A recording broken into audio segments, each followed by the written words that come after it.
Parmenas Radio presenta Línea de Tiempo.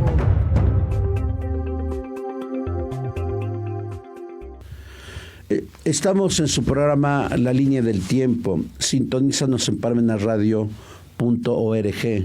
Su servidor, el padre José Luis Bautista González. Hemos hablado en anteriores programas sobre la persecución religiosa que ha sufrido la Iglesia Católica desde tiempos inmemoriales. Y nos quedamos en la Reforma Protestante del siglo XVI.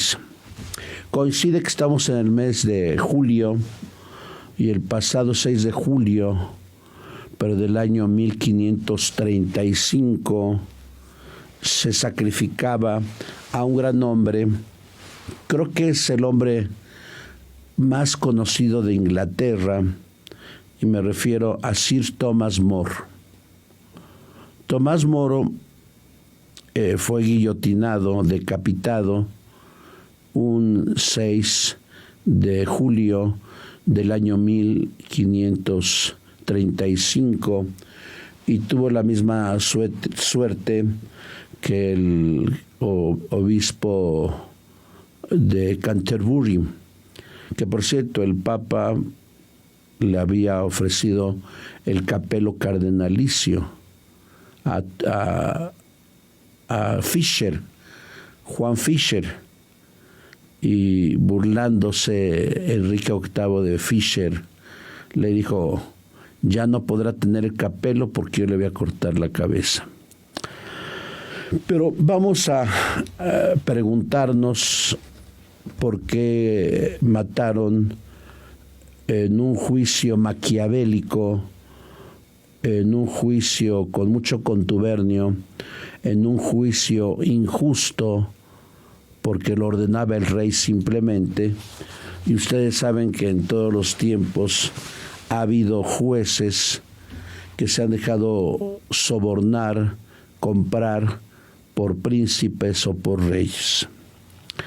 Él, su gran biógrafo, es su yerno, quien lo conoció, quien lo trató, y fue su primer biografista. Ya después ha habido muchos biógrafos que han hablado, la mayoría a favor, otros en contra, porque ustedes saben que si la Reforma Protestante se inició en 1517, el 31 de octubre en Wittenberg, la Iglesia Católica, León X lo soportó mucho durante 5 años porque nunca se quiso retractar Lutero, y le cae la excomunión a divinis en enero del año 1521. Pero lo que ayudó a Lutero fue la invención de la imprenta, porque si Lutero no hubiera nacido a principios del siglo XV, yo creo que su obra habría fracasado. Bueno, es acusado Tomás Moro porque fue bastante duro para que las ideas protestantes no llegaran a Inglaterra. Y ustedes saben que él había ayudado al rey Enrique VIII a elaborar una defensa de los sacramentos, tanto que el Papa le regaló la Rosa de Oro a Enrique VIII por esta obra que, por cierto, yo no creo que haya sido obra de Enrique VIII. Tal vez él le puso su firma, pero más bien la obra fue hecha por Tomás Moro, defensor de la fe, porque ustedes saben que Lutero desconocía la mayoría de los sacramentos. Bueno, Sir Thomas More nace el 7 de febrero de 1478, hijo de un juez, y también tenía el título de Sir. Su papá, como era costumbre en Inglaterra, tuvo mala suerte y se casó 4 veces.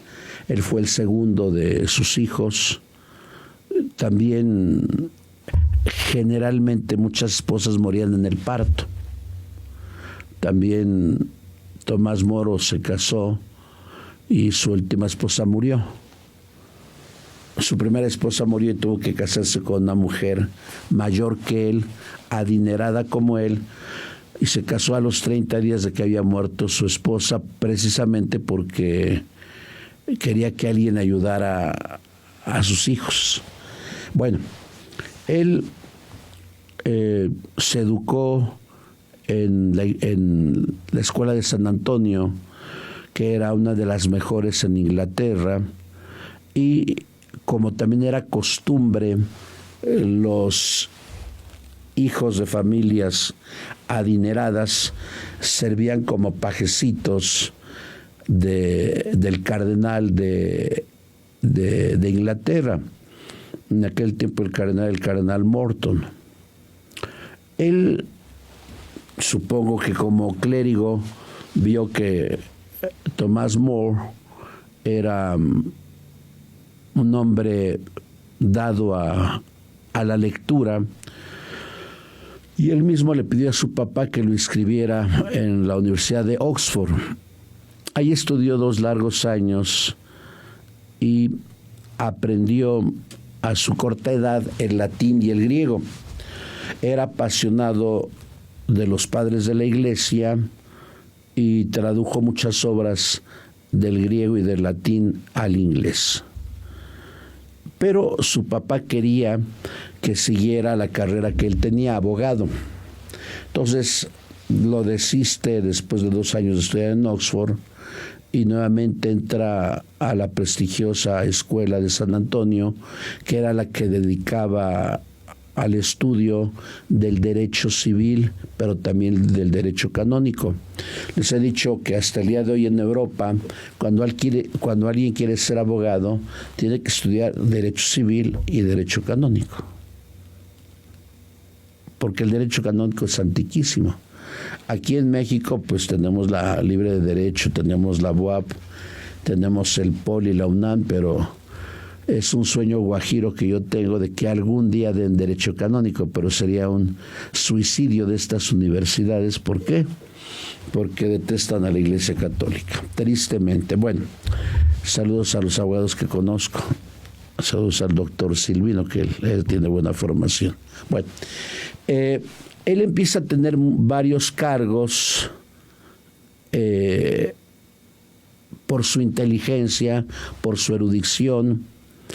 Es senador, es representante de los comunes, es por sus estudios, él tiene representatividad en su comunidad. ¿Cómo conoce Enrique VIII? Él le gustaba hacer poesías a Tomás Moro, y yo creo que a nivel mundial, porque estamos hablando del siglo XVI, fue el primero que quiso que sus 3 hijas tuvieran la misma educación que su hijo. Porque en aquel tiempo, pues las chicas aprendían a tocar piano, a bordar o a tejer, y esa era su vocación. En cambio, Tomás Moro pidió que sus hijas estudiaran también en la universidad, y su hija Margarita fue una mujer elocuente y una de las mujeres más cultas del siglo XVI. Claro, tuvo que aprender del papá de Tomás Moro. Él escribió varias obras, la historia de Ricardo, del rey Ricardo. Una de sus mejores obras es La Utopía, que es una novela utópica por su estilo de escribir, donde plantea en una isla una ciudad ideal, donde todos trabajan, donde todos se respetan, donde la máxima es la ley del amor. Tal vez utilizó esta palabra utopía recordando la Civitates Dei de San Agustín o la de Campanella, la ciudad del sol. Bueno, o como lo hizo en el siglo XX a los Huxley con El mundo feliz. Bueno, en 1525 muere el rey y le sucede Enrique VIII. Y él no fue a la coronación de Enrique VIII, pero le hizo una poesía que llegó a manos de Enrique VIII y le gustó tanto que lo mandó llamar. Se entiende que era su amigo, pero él en varias cartas afirma: yo prefiero más que estar con el rey, estar con mi familia. Empezó a tener puestos encumbrados y su carrera llegó al cenit en el año 1529, cuando fue nombrado canciller. Canciller era la autoridad más importante después del rey. Pero casi en este año, un poquito antes, el rey Enrique VIII estaba enojado con su esposa Catalina de Aragón, pues que por cierto era tía del rey Carlos I de España y V de Alemania, porque no le dio hijos. Era común del pueblo saber que el rey andaba con una de las damas de compañía de la reina, y me refiero a Ana Bolena. Todo el mundo se dio cuenta de esto y el rey le pidió al Papa Clemente VII, ya había muerto León X y Adriano, que le anulara el matrimonio. Recuerden que en la Iglesia Católica no hay divorcio, hay anulación de matrimonio si hay una causal anterior al matrimonio. Las causales siempre son en el noviazgo, en el pedimento y en el mismo matrimonio. Las causales nunca serán después del matrimonio. Bueno, pero Clemente VII llama a sus canonistas y le dice al rey: no puedo anular tu matrimonio. Bueno, hay muchos han criticado a Clemente VII porque si hubiera anulado su matrimonio, Enrique VIII no se hubiera separado de la iglesia. Bueno, tiene malos consejeros el rey y le piden que él sea el jefe de la iglesia en Inglaterra. Y si él es el jefe, tendría beneficios. Primero, ya no le daría el diezmo a Roma. Segundo, se quedaría con los bienes de la iglesia. Y tercero, si él era la cabeza, él podía autoanular su matrimonio. Ya los pasos habían sido dados por Lutero, por Zwinglio y por Calvino. Ya no se respetaba la autoridad del Papa. Bueno, los señores obispos en Canterbury en 1532 hicieron un concilio y apoyaron al rey. Muchos fueron sobornados, otros comprados, tristemente, pero apoyaron la decisión del rey y dijeron: hasta donde lo mande la iglesia. Esto se llamó Acta de Supremacía. Tomás Moro no la quiso firmar, ni Fisher. Viene el matrimonio de Ana Bolena con Enrique VIII y Tomás Moro no quiso ir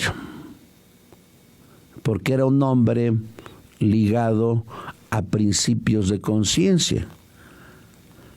¿Cómo voy a asistir a un matrimonio que no es matrimonio porque el Papa no había anulado el matrimonio del rey.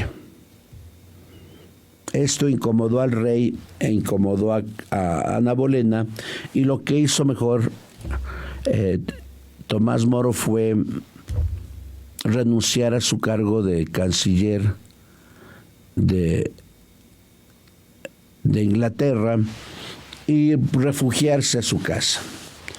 Para esto ya tenía muchos enemigos, porque la mayoría de los ingleses apoyaron a Enrique VIII, no por gusto, por miedo, porque los podían matar. Por eso yo siempre he dicho que cualquier inglés que entienda este hecho se haría católico, porque la separación fue por un enojo, un berrinche del rey de que el Papa no anuló su matrimonio. Yo siempre he dicho que si hay causales para anular un matrimonio, que se anule el matrimonio. Alguien me decía: padre, ¿por qué anularon el matrimonio de Vicente Fox y de Enrique Peña? Yo no soy canonista y yo no tengo el expediente. Es que compraron a la iglesia. No, de lo que no podemos decir es mejor no hablar. Pero ciertamente hay varias causales para anular el matrimonio. Yo creo que Clemente VII analizó el caso y no lo anuló porque no había una causal. Alguien dirá: pero era el rey. Sí, era el rey, pero hasta los reyes se tienen que ajustar al derecho canónico. Bueno, lo acusan de varias cosas a Tomás Moro, de soborno, de intriga, y de todas sale bien librado, porque le tenían mucho respeto a Tomás Moro y porque, como él era abogado, supo defenderse. El rey, enojadísimo de que no quiere firmar el acta de supremacía, en el año 1534, lo encierran a él y a John Fisher en la temible Torre de Londres. Y ahí Tomás estuvo 12 largos meses. Y le quitaron su pasión, que fue leer los libros. Al principio sí se los dejaron, pero Cromwell, que era el canciller, lo odiaba tanto que al final le quitó sus libros. Imagínense, un hombre que lee todos los días, no tener esa pasión es como los que fuman todos los días o los alcohólicos que toman todos los días, ¿no? Bueno, entonces se puso a escribir. A eso sí le permitieron hojas y pluma. Y hay un libro que les recomiendo, bueno, 2 libros que les recomiendo que lean. Yo desconocía uno de esos libros. Se llama La agonía de Jesús. Está en autolibro. Quienes no sepan leer o quienes no puedan leer, un día pongan autolibro La agonía de Jesús, de Tomás Moro. Y tengan la certeza de que escribe como Kempis. Aquí hemos hablado de Tomás de Kempis, la famosa imitación de Cristo. ¿Por qué? Porque se me pasó decirles que antes de su boda de 1505, él estuvo con los cartujos. Y él se flagelaba, rezaba el rosario, era un hombre de Dios y todos los días iba a misa. Todos los días iba a misa. Bueno, se llama Diálogos. El primer libro es La agonía de Jesús y el segundo libro es Diálogos del consuelo en la tribulación. Diálogos del consuelo en la tribulación. Es como el libro que escribió el obispo que estuvo preso 12 años allá en Vietnam, el padre que escribió un libro que se llama 5 panes y 2 pescados, el obispo Van Thuan. Bueno, también se lo recomiendo que lo lean. Y hay una frase que le escribe a su hija Margarita y le dice: Margarita, nada se mueve sin la voluntad de Dios. y si algo lo permite Dios, es para nuestro bien, aunque no lo entendamos o no lo comprendamos. Tomás Moro, él sabía que lo iban a matar. Y por eso le dice eso a Margarita: si nos pasa algo, es porque Dios lo permite, aunque no lo entendamos en ese momento. Viene un segundo juicio a Tomás Moro, que se da del 1 al 5 de junio de 1535. Ya habían matado a Fischer y a unos padres cartujos que no quisieron firmar tampoco. Los cartujos tienen una bella historia, porque les dijeron que los iban a tirar al río, y efectivamente los tiraron al río. Y escribe uno de ellos: nosotros queremos ir al cielo. Si es por el mar no hay problema, lo importante es ir al cielo. Bueno, y ahí le ponen a un hombre que él había admitido en su casa, que le había dado confianza, y que fue un hombre perverso, porque imagínate, cría cuervos y te sacaron los ojos. Un hombre que tuvo una reputación mala en Inglaterra, que se apellidaba Ritchie. Y él fue el testigo principal, afirmando que nunca el rey iba a ser la cabeza de la iglesia en Inglaterra, porque la cabeza de la iglesia era el Papa. Yo creo que Tomás Moro, al igual que Platón, practicaba la ironía. Y él le dijo: yo no creo que un hombre de tu débil inteligencia se acuerde de algo que pasó. Pero ciertamente al final, el último día, ante las acusaciones, él se quedó callado. Porque ya la decisión estaba puesta, que lo tenían que matar. Es como pasa en México, haciendo estos cuentos que hacen de reuniones para ver si cambian al Poder Judicial. Ya la orden está dada. En septiembre los legisladores van a cambiar el Poder Judicial. Y en mayo van a quitar a todos los jueces, a todos los magistrados y a todos los ministros. Porque la orden ya está dada. La orden estaba dada por el rey, que tenía que matar a Tomás Moro. Él negó las acusaciones con su silencio. Porque esa famosa frase, que en México se llama "el que calla otorga", es de él.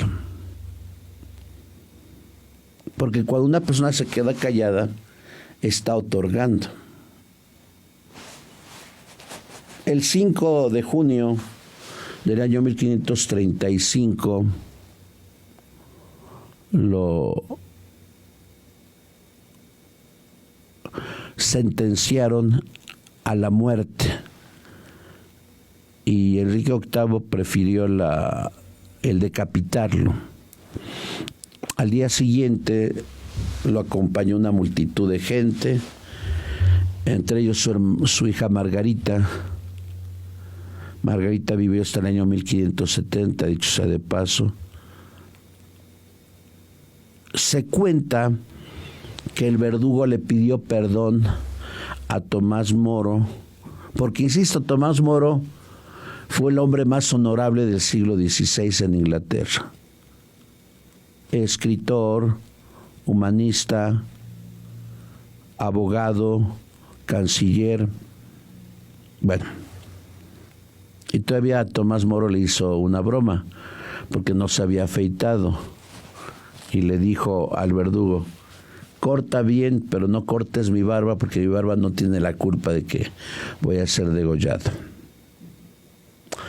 Al final lo decapitan y ponen su cabeza exhibida durante 30 días como castigo a la gente que estaba en contra del rey.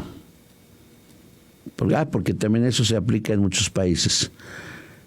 O estás a favor de mí o estás en contra de mí.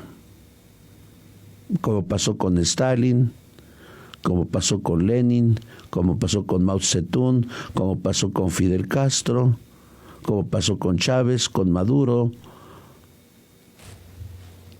Si no estás a favor mío, estás en contra de mí. Y si estás en contra de mí, te vas a morir. Y por eso, tristemente, hay mucha gente que se calla. Cuando hay injusticias, cuando hay problemas, hay mucha gente que se calla. O que la compran con dinero. Como vemos en México, cualquier parecido con nuestra patria es pura coincidencia.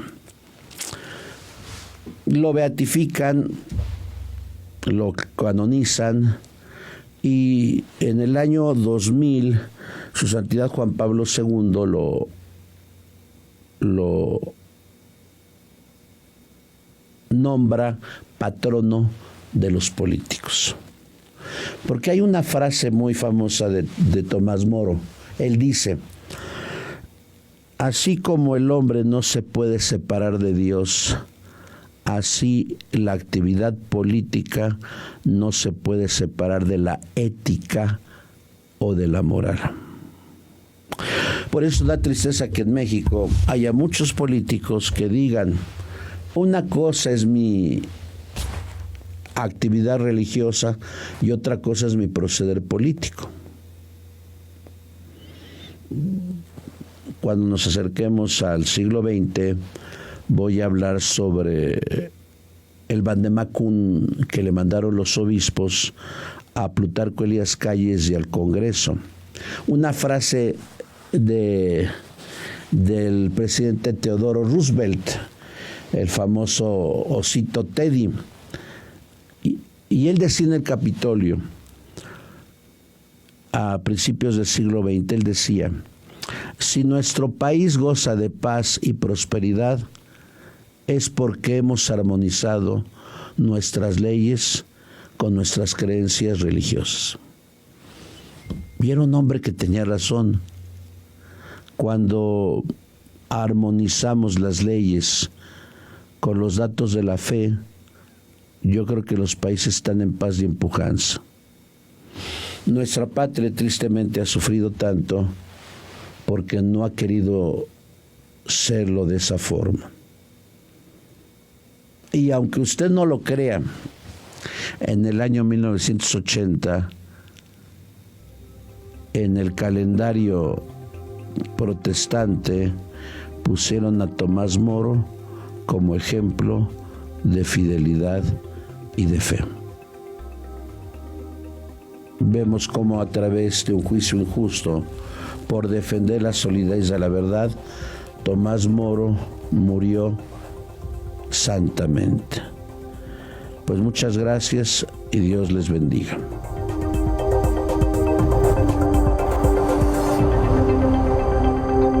Parmenas Radio presentó Línea de Tiempo.